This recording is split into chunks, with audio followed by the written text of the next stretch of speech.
포경수술의 세계적인 현황을 먼저 보겠습니다. 이 노란색으로 표시된 20% 미만인 지역은 의학적으로 꼭 필요한 경우나 이민자의 종교적인 할례 등을 제외하면 사실상 포경수술을 하지 않는 지역들입니다. 가령 유럽의 경우 무슬림 이민자 등을 제외하면 1% 미만인 경우가 거의 대부분입니다. 미국과 캐나다를 제외한 전체 아메리카 대륙 등이 포경수술을 사실상 하지 않는 지역입니다. 주황색으로 표시된 20%에서 80%인 지역은 대표적으로 미국, 캐나다, 호주, 중앙아시아와 아프리카의 일부 국가들이 보입니다. 미국은 여전히 포경수술이 보편적인 국가입니다.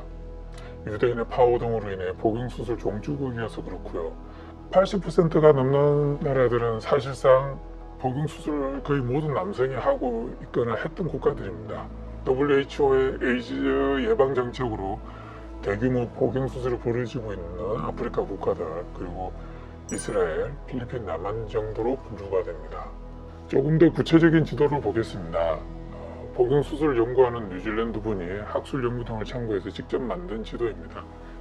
법적으로 통제를 시도하는 지역입니다. 북유럽 국가들, 가령 스웨덴은 남성 포경수술을 불법으로 하려다가 유대인과 무슬림 단체들의 강력한 저항으로 실패하고요.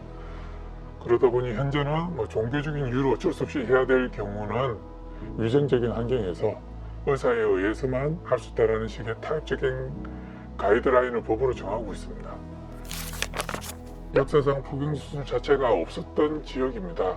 유럽, 러시아, 중국, 인도, 일본을 비롯한 아시아 대부분의 국가, 중남미 아프리카 일부 국가 등입니다. 좀 전에 말씀드렸죠. 세 번째는 의학적인 이유의 신생아 포경수술이 한때 유행했다가 최근에는 거의 없어진 곳입니다. 이 지역들은 성인 포경수술은 원래 드물었으므로 현재는 포경수술을 거의 하지 않는 나라들이죠. 캐나다, 영국, 호주 등 영어권 국가들이고요. 의학적인 이유로 학동기나 청소년들이 주로 하는 곳으로 전 세계에서 유일하게 남한과 필리핀 일부가 있습니다. 부족적으로 성인식 등의 이유로 청소년들이 하는 곳인데 주로 아프리카의 일부 국가들이 여기에 포함됩니다. 예전에 정글의 법칙에 소개되었던 마다가스카르 등의 성인식 등이 여기에 해당되겠죠. 이슬람교 종교적으로 아이들이 수술을 받는 곳으로 북부 아프리카와 중동 아시아, 인도네시아 등의 이슬람 국가들입니다. 사실상 포경수술의 거의 대부분을 차지하게 됩니다. 빨간색은 신생아 포경수술을 많이 하는 곳으로 전 세계적으로는 유일하게 미국과 이스라엘 정도가 되겠네요. 이 연구 자료를 통해서 포경수술 인구도 대략적으로 분석해서 추정하였습니다.